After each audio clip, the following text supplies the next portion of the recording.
Greetings and welcome to ruralvacantland.com. This is Luke Smith, and today I'd like to show you a 2.5 acre parcel in Cochise County, Arizona. So if we go to the listings part of my website, and we scroll down to Cochise County, got a bunch of Cochise County right now, but this one's not priced yet. I was going to price it at $1,199. So by the time you look at this, look for Cochise County, $1,199 for 2.51 acres. And there's more information. There'll be a link coming up here soon to check out and buy the thing online. Just enter your information and buy it. Here's GPS coordinates. Let's go to the map. Let's see where this property is. Let's get this thing out of the way.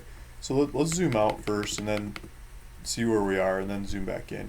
So this is Tucson, Arizona, is the closest bigger city. Phoenix, Mesa is over here. San Diego, this is where I'm at. Los Angeles, Albuquerque, Las Cruces are kind of in between. This is Interstate 10 that goes through here, goes through El Paso and drops down. So the 10 runs the north of this, and there's some highways that drop off the 10, like the 191. If you go down the 191, you go past this property, and the 191 goes down towards Douglas, Arizona, where you can get major supplies for this area. So as we keep zooming in, there's some little streets. This is a bigger street, more traveled street. And there's some little streets running through this neighborhood that are pretty old streets. They'll need some work. You probably got to clip some bushes and make it your own. But you don't have any neighbors. No one's ever going to drive by and bug you. Let me take that back. There is one neighbor, one street over, but nobody's going to share the street with you. Make it your own street. You could probably name it your name and everything. So there's one other person over here that's figured out how to make it their own and live in this area with water and power and supplies and everything. So if they can do it, you can learn from them and do it yourself. This bigger street, North Sweetwater Trail,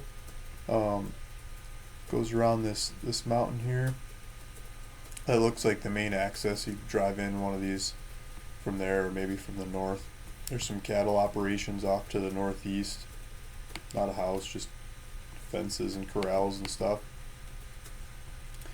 And well, I wanted to zoom out a little bit more, show you the area. There's farming in this area. There's some crop circles over here, especially along 191 as you get a little lower in the valley. These all look like wells. There's probably a well for each one of these, or maybe a couple wells feeding the others. But they're drilling, they're getting water, and they're watering massive amounts of crops in this area. So I'm guessing you could probably drill maybe a little bit deeper, because this is probably higher up in elevation a little bit than over here. But probably get into the same water table that the farmers are using to water their crops. It's not ridiculously distance to water in the area. And I want to do some 3D action on this one. If you look around, I think you get some mountain views. Straight north, you get some little smaller mountains. This one right next to it here is a funny shaped one sticking out of the ground. To the south, I think there's another one. Here's another one. So you'd be looking at mountains pretty much in every direction.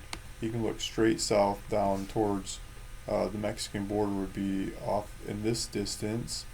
Or further down, I don't think you can see it from here, but down the valley. And then there's some mountains off to the east again, and so the eastern side is all rimmed with mountains. So lots of mountain views in this area, and just your own, you make it your own kind of area. So let's move on. I found there's an elementary school in the local town, Elfrida. Elementary school is only 11 miles away. There's a post office in the little town too that's 11 miles away. Gotta go a little further to Walmart. You go down to Douglas, Arizona, down to the south. Doesn't say Douglas on here. This is Douglas and Sierra Prieta, Mexican side. And you can go to the dentist and doctors and stuff on the Mexican side if you like.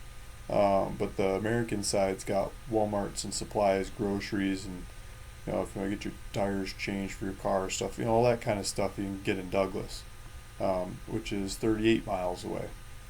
I found some lot lines and some other software. It's not a perfect square. It's more of a trapezoid looking shape that runs parallel to these little 2-track trails that are in there. So there's one between you and the next road, and this whole western boundary of the property is on that road that's there.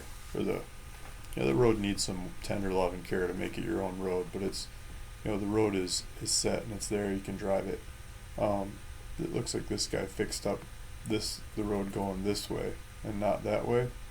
You could pick and choose, do it on your own. So looking at the market, Cochise County, Arizona, on LandWatch, I had sorted from price low to high. Somebody's got this property for $400. If that's for real, you should buy that one. But it says Apache. I'm not sure if they're saying that's Apache, Arizona, or in the wrong county or what. It doesn't have any information. It's just an APN number, basically. So I don't know what that ad's about. But other than that goofy one that doesn't even look real, no pictures or anything, it's all my listings. Pretty much my properties all over the county. I've got one up there right now for $999. Maybe take a look at that one too. But I'm asking $1,199 for this one, which basically puts it at the front edge of the cheapest property in the county for this size. So please feel free to take a look at this property. Go out there, take a look at it. If you like it, you can check out on my website and buy the thing. Looking up the weather, there's a tropical storm in the south right now, so it's throwing up some rain. But usually this is all sun. Right now it's 76 degrees in this area. Looks like later in the week it's going down into the 60s, but it's just, this is August. It's temperate climate. It's not like ridiculous baking hot like some parts of Arizona. I searched for a weather almanac for this area, and I got Sterling's best places. They really, because of the low humidity and the temperatures and the low rain and all the different numbers stack up really well to show that this is some really nice weather to live in and makes it very comfortable. They said on average there's 284 sunny days per year here in this area of Arizona. It's a lot of sunny days, and it's just all average highs are in the low 90s, and average lows are in the low 30s, so it's not crazy cold or crazy hot, just nice and easy. So again, this is ruralvacantland.com, and that's my website. You can go there to learn more about my properties or buy this property. Thanks for listening.